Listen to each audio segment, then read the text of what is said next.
Every student who receives ESA funding has to use a portion of that funding on core academic subjects like math, reading, social studies, and so on. There's different ways that students can spend their ESA monies. So if a student is paying a tuition invoice, we are paying those within 1 to 2 days at this point. If a student is buying something off of our marketplace, we are paying that also within 1 or 2 days. If a family is making a purchase up front and then seeking reimbursement, we're about a month out. We have 18 staff who are assigned to review all purchases that come through the ESA program. Is there enough time to thoroughly look into all of these to ensure that they're following the rules? Now, our staff ensures that they look at all purchases carefully and that they are allowable. And one reason why the reimbursements are backed up a month is because our staff does take the time to review those carefully. And explain to me, because there are lists of allowable and disallowed expenditures, but that doesn't cover everything. No. Right? So if it's not an automatically allowed expenditure and it's not on the disallowed list, what do you have to do to get it approved? So we have a process in which families can reach out to the ESA program before they make a purchase to ask us if it would be an allowable purchase. But our handbook also does a really great job in laying out those types of items that would be allowable and not allowable. We've gotten a list from the Department of Treasury about expenses, and I did have some questions about a number of them. This here, Universal Yum snack boxes. So these are a monthly snack subscription service that includes some trivia about whatever country the snacks are coming from. ESA money spent about $50,000 on Universal Yum snacks. So food is never an allowable expense in ESA. So you telling me that there's $50,000 being spent on this, I'm not sure what time period you're looking at. I know that that has certainly not happened under Superintendent Horn. Driving schools in general are permitted, I would Well, assume? there's driver education at our public high school, so that would not be something that would, on its face, not be allowable. This would be a teaching or tutoring expense. So I show you this. This is a top-rated driving school in Arizona. They specialize in teaching kids how to drive in luxury cars, such as Teslas and Mercedes. My question here is, there are many driving schools that are much more affordable for families. This one is dealing with luxury cars, Mercedes, Porsches, Teslas. Should our tax dollars be going to a family so their kid can learn how to drive in a Tesla? So the ESA program is not going to regulate where parents should seek services for their children, including driving schools. And so while you may think this may not be a good use of that family's ESA funding, at the end of the day, they get a fixed amount of money. And if that's how they're going to choose to use it, that's their prerogative. Same thing here. This is, I think there's some controversy on these Tower Garden situations here. I'm sure you've seen a picture of these. I can tell you how many, at least, that the Arizona taxpayers have bought. There's been 440 transactions for Tower Gardens from several different companies, average of almost $900 for a total of nearly $400,000 in Tower Gardens we've bought families. Is that an allowable expense today? If a parent submitted a curriculum that said Tower Gardens were part of that curriculum to teach some type of science concept or something else, these would be allowable. What about pianos? Are you allowed to buy a whole piano? We found several dozen purchase transactions at piano stores that were averaging $2,000 or more. Yeah. There was a single transaction at this store for nearly $4,000.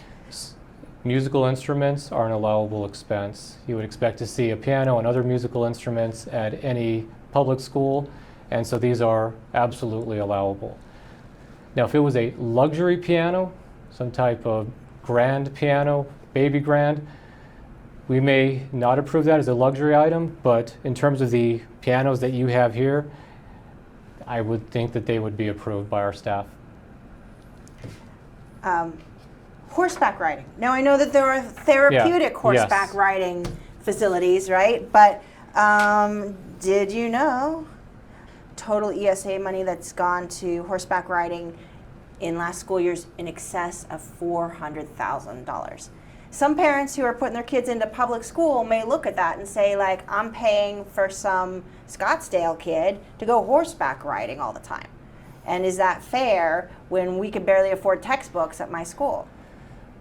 Therapeutic riding is very expensive, and again, if there is a therapist who said this type of therapy is appropriate for this student, we would absolutely approve it, and it is appropriate for these families. What if somebody said, oh no, this is PE? Typically, we're seeing these as associated with students with disability. Now, if someone were taking regular horseback riding lessons, those are allowable as well. Martial arts instructions. By our calculation, more than $1 million last year in ESA money went to martial arts instruction.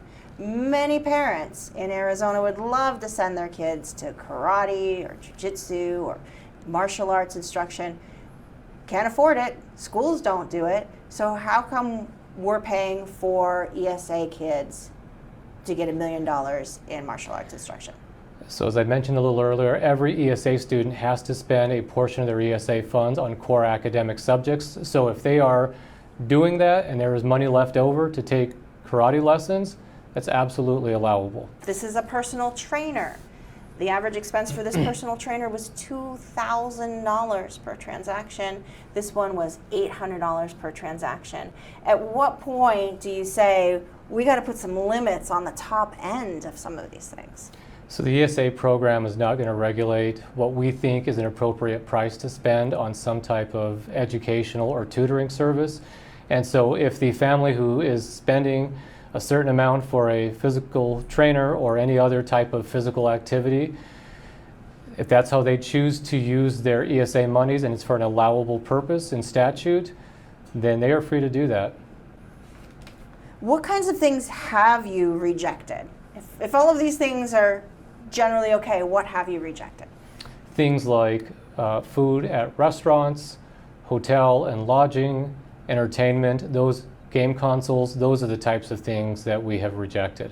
So about 5% of all of the purchases that are submitted to us are rejected.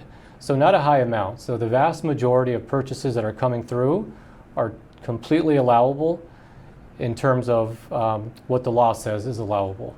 The vast majority of ESA spending is going towards tuition and tutoring Yes, services absolutely. and curriculum Yes. purchases. Though when parents, especially, and taxpayers, especially those in traditional taxpayer funded schools, sees this, they might say like, well, how come I have to pay a field trip fee for my kid to go to the zoo for an educational opportunity, but the state is paying for a homeschooled child to do the same thing? Again, our state legislature and governor gave families the option to get 90% of the funding that their student would get if they went to a public school. And so as long as parents are being good stewards of those educational dollars within the parameters of the law, they get to use the money in that way. And if there's a family at a public school who is upset about paying the field trip fee, ESA is always an option to them as well. At what point is there a reassessment to say, is this working or is this not working for the betterment and education of our kids? That's a policy question that the legislature and governor will answer.